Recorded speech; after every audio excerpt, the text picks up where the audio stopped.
আমি খেলাধুলা দেখি না। এর পেছনে একটা কারণ হচ্ছে, রোমানরা একটি কথা বলতো, যদি তুমি মানুষকে বিভ্রান্ত করে রাখতে চাও তাহলে তাদের শুধু রুটি আর বিনোদন দাও। কারণ তারা জানতো, যদি মানুষ খাবার পায় আর আনন্দে থাকে তাহলে তারা কোনো কিছু নিয়ে প্রশ্ন করবে না আর নিজের মতো করে চিন্তাও করবে না। আর তুমি দেখবে আজকের খেলাধুলাও ঠিক একই জিনিস। মানুষ টিভির দিকে চিৎকার করে, তারা খেলার পরিসংখ্যান মুখস্থ রাখে, তারা খেলোয়াড়দের নিয়ে তর্ক করে, আর তারা অন্য একজন মানুষের নাম নিজের পিঠে পড়ে বেড়ায়। তাদের মাধ্যমে যেন নিজের জীবনকে জিইয়ে রাখে। আর এই সব কিছুই ঘটে কারণ তারা আমাদের ব্যস্ত দুর্বল করে রাখতে চায়। কারণ যখন তোমার নিজের জীবন অসাধারণ হয় তখন এসব তুচ্ছ জিনিসে অংশ নেওয়ার মতো তোমার সময় থাকে না। ধন্যবাদ। আমি খেলাধুলা দেখি না। এর পেছনে একটা কারণ হচ্ছে, রোমানরা একটি কথা বলতো, যদি তুমি মানুষকে বিভ্রান্ত করে রাখতে চাও তাহলে তাদের শুধু রুটি আর বিনোদন দাও।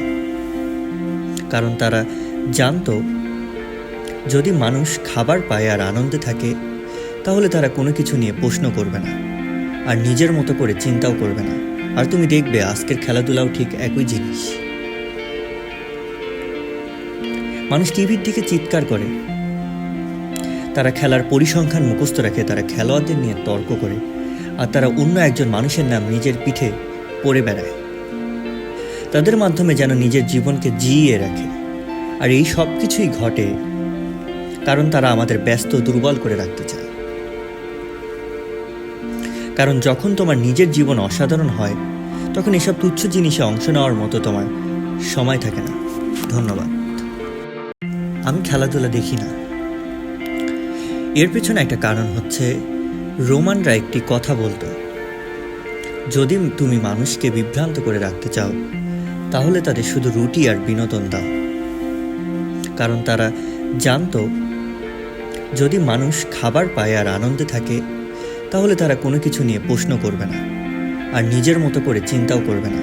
আর তুমি দেখবে আজকের খেলাধুলাও ঠিক একই জিনিস। মানুষ টিভির দিকে চিৎকার করে, তারা খেলার পরিসংখ্যান মুখস্থ রাখে, তারা খেলোয়াড়দের নিয়ে তর্ক করে, আর তারা অন্য একজন মানুষের নাম নিজের পিঠে পড়ে বেড়ায়।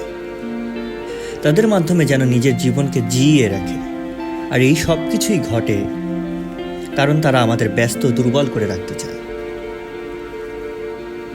কারণ যখন তোমার নিজের জীবন অসাধারণ হয় তখন এসব তুচ্ছ জিনিসে অংশ নেওয়ার